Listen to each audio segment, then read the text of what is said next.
Bueno, a continuación entonces el doctor Ariel Schlein va a hablar sobre las complicaciones del virus Zika. Y bueno, Ariel, adelante.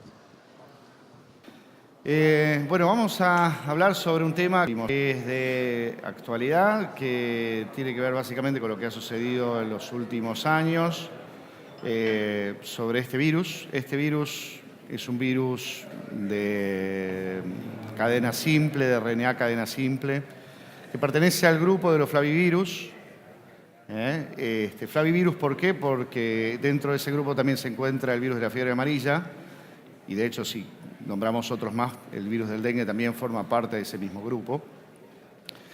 Es un virus del cual se conoce relativamente en forma reciente, porque, reciente es decir, de hace unos 60 años, que lo que es la enfermedad en sí, que la primera descripción fue en Uganda, y no fue justamente en humanos, sino en simios, en monos rhesus, en el año 1947, y de la cual en realidad hubieron reportes de casos esporádicos en humanos desde el año 52 en adelante, hasta la primera gran epidemia que fue en Micronesia en el año 2007. Este virus tiene, su forma de transmisión es a través fundamentalmente de artrópodos, del mosquito. Su principal vector es el Aedes aegypti, aunque tiene otros vectores también. Lo cierto es que este, de hecho, es el vector más eficaz. Por ejemplo, los mosquitos que están en Europa no transmiten eficazmente el Zika, y de hecho tampoco se conocen casos hasta el momento reportados en ese continente. Este virus tiene además como particularidad, además de transmitirse a través de los artrópodos, por la picadura de los mosquitos, también puede transmitirse por transmisión sexual. De hecho, las partículas virales persisten presentes en el semen hasta los 6 meses después de la infección aguda, de manera que también esto tiene implicancias para la prevención de esta enfermedad. Existen 2 especies, una especie que es africana y una especie que es asiática. La especie asiática es la actualmente implicada en las epidemias descritas en los últimos 10 años. Y hablando entonces un poco de esto, tenemos entonces en este gráfico que ustedes pueden ver un poco la evolución y el viaje del Zika. En realidad, inicialmente empezó en África, se reportaron casos en diferentes países en África, posteriormente en Asia, y apareció finalmente la primera epidemia en Micronesia en el año 2007, 185 casos. Después, unos años más tarde, en el 2013, en la Polinesia Francesa, aparece una epidemia de mayor tamaño, de 26.000 casos, de los cuales 315 tuvieron una confirmación biológica, es decir, a través de la serología. Y en esta epidemia apareció alguno de los síntomas o signos o de los cuadros que habitualmente puede tener el Zika y que son más complejos, como el síndrome de Guillain-Barré, esta polirradículo neuropatía ascendente que puede hacer terminar a un paciente en un respirador. Digamos, esto se pudo ver más en este grupo justamente porque la cantidad de personas afectadas era mayor. Ahora, cuando esto se trasladó a Brasil, en el año 2015, la cantidad de gente infectada fue mucho más y el problema de salud pública fue mucho mayor, porque empezaron a aparecer casos de malformaciones congénitas en recién nacidos, casos de microcefalia, que solamente pueden observarse cuando hay una gran cantidad de población que está afectada por esta enfermedad. Y de ahí se difundió por todo el continente. Hoy sabemos que inclusive los mosquitos de Argentina son capaces de transmitir las partículas virales del Zika, y de hecho también muchos de ellos las contienen. ¿Cuál es la manifestación que tiene el Zika cuando afecta desde el punto sistémico? Es bastante inespecífica en términos generales. Fiebre, mialgias, artralgia, puede haber hiperemia, puede haber dolor retroocular, Hay manifestaciones en piel, puede haber exantema maculopapular, puede haber prurito, puede haber edema de las extremidades, puede haber náuseas, puede haber diarrea. A nivel de lo que es sistema nervioso central, hay que tener en cuenta sobre todo que estos virus tienen un tropismo muy importante por lo que es sistema nervioso central. Entonces, también puede haber mielitis, encefalitis, puede haber también, como dijimos, síndrome de Guillain-Barré. Y vamos entonces al caso de tal vez lo más importante que de alguna manera nos une a esta enfermedad y que son las manifestaciones congénitas oculares de esta enfermedad. Van a ver un poco la diapositiva, lo que se observa es que en realidad, la infección que puede transmitir el virus del Zika en forma congénita ocurre en la embarazada en el primer trimestre del embarazo.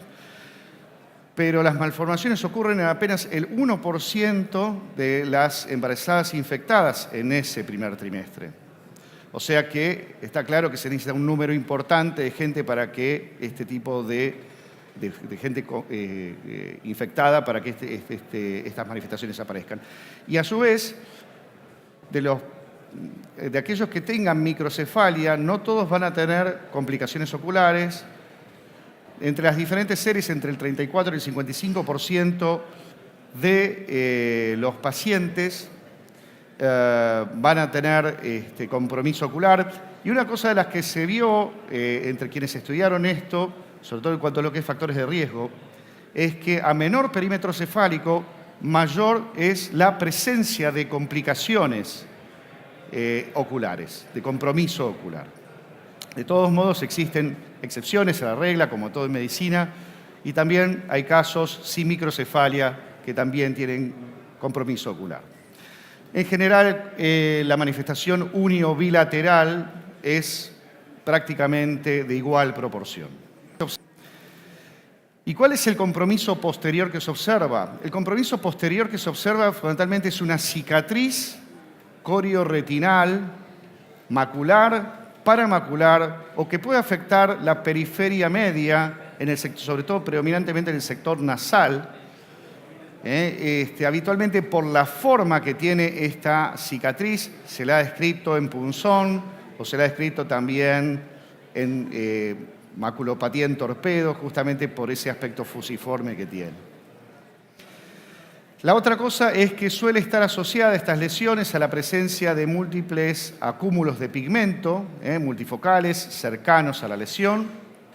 Puede haber alteraciones, anomalías vasculares, puede haber microhemorragias a nivel de retina y puede haber también alteraciones en el nervio óptico del tipo de hipoplasias o excavaciones pronunciadas en el nervio óptico. Y vamos entonces a ver algunas imágenes donde se puede evaluar en las mismas justamente esta cicatriz en forma de torpedo, esta maculopatía en torpedo, acompañada de los clamping de pigmentos. Las flechas que se observan ahí corresponden en la imagen de la derecha a las anomalías vasculares y también pueden verse también algunas microhemorragias, como pueden ver en la imagen. Este es un trabajo hecho por gente de Colombia, Miranda, en conjunto con gente de Estados Unidos. También se ha analizado por OCT este tipo de lesiones. Y una de las cosas que se ve, como pueden ver en la imagen, es una atrofia de todo el espesor de la retina, alteraciones de la línea del epitelio pigmentario y entonces una mayor transmisibilidad de la luz a nivel de la coroides, la cual a su vez también se encuentra reducida en espesor. Estos son signos que se observan en lo que son las lesiones correspondientes al Zika. El compromiso del segmento anterior es más infrecuente. Una de las cosas que hay que tener en cuenta además es que existen algunas descripciones de ojos microoftálmicos en pacientes con Zika, pero dentro de las manifestaciones del segmento anterior, principalmente vamos a tener coloboma iridiano, glaucoma congénito y además subluxación de cristalino. Son descripciones que se han hecho en estos pacientes, pero son descripciones anecdóticas, no son cosas que frecuentemente les suceda. De hecho, aquí tenemos una imagen realmente infrecuentes. Uno de los reportes de casos, son reportes de casos realmente infrecuentes. Todos esos, la mayor parte, provienen de Brasil, donde se puede ver el ojo oftálmico, y en ese ojo previamente constataron imágenes de atrofias corioretinales antes del desarrollo de la oftalmia.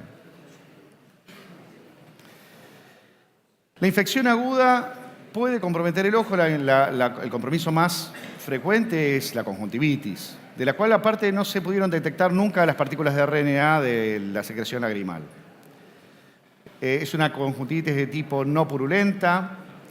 Y la otra cosa que se ha visto es la uveitis anterior, digamos bilateral, de tipo no granulomatosa. Esta uveitis también tiene descripciones anecdóticas. De esto sí se pudo obtener muestras del humor acuoso que dieron positivas para el RNA para el virus del Zika.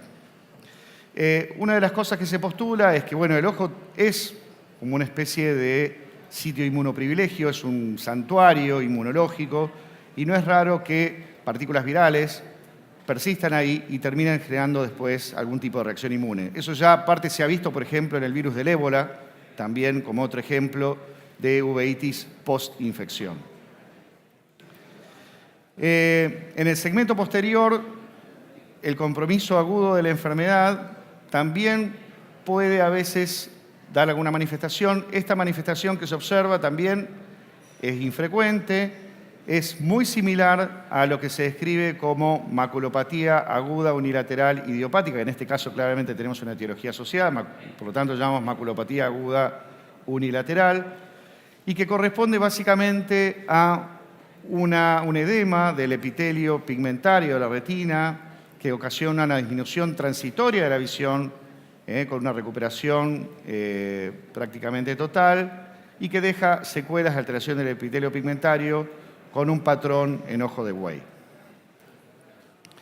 ¿Cómo se estudia el virus del Zika? ¿Cómo podemos obtener algún tipo de evidencia de que estamos frente a esta infección? Una es tratar de rescatar el ARN viral a través de estudios de reacción de cadena de la polimerasa por transcriptasa reversa. De esto se ha logrado, sobre todo en los fluidos intraoculares, en el humor acuoso. Como les nombré previamente, la secreción lagrimal hasta ahora nunca arrojó la presencia del virus, en aquellos casos donde, por ejemplo, hubo manifestaciones a nivel conjuntival. Y la IgM a través del test de ELISA es la forma de probar el contacto de la infección aguda, que es detectable desde 5 días después de la aparición del cuadro sintomático y persiste hasta 12 semanas después del comienzo de la infección aguda. En términos generales, acá en Argentina es muy difícil de conseguir poder hacerlo. El único lugar donde hay para realizar el test de IgM para Zika es en el Instituto Maistegui, en Pergamino. Debería ya hoy en día tener un poco más de eso, teniendo en cuenta que es una enfermedad que puede afectarnos potencialmente más. Sin embargo, solamente este es el único lugar donde se puede realizar este estudio. Entonces, en resumen, por el momento no tenemos tratamiento para esto, así que solo lo que podemos hacer es prevenir. Prevenir en realidad implica luchar contra la presencia del vector y sobre todo tener en cuenta de que no solamente es eso, sino que la prevención de la transmisión sexual en aquellos pacientes que tienen evidencia de infección, porque las partículas virales están presentes en el semen hasta 6 meses después de la infección aguda. Y la otra cuestión es que hay que buscar signos en los recién nacidos de madres con los antecedentes de infección, sin lugar a dudas, por tengan o no alguna evidencia de alguna malformación congénita, porque si bien, como vimos, aquellos pacientes con microcefalia y en especial con mayor daño y menor entonces circunferencia cefálica, tienen mayor posibilidad de tener compromiso ocular. también puede suceder que sin microcefalia los recién nacidos puedan tener compromiso ocular también. En general, como les había comentado, la infección aguda raramente tiene manifestaciones a nivel ocular. Esto sería un poco todo lo que tiene que ver sobre este tema, así que dudas, alguna pregunta desde ya. Muchas gracias.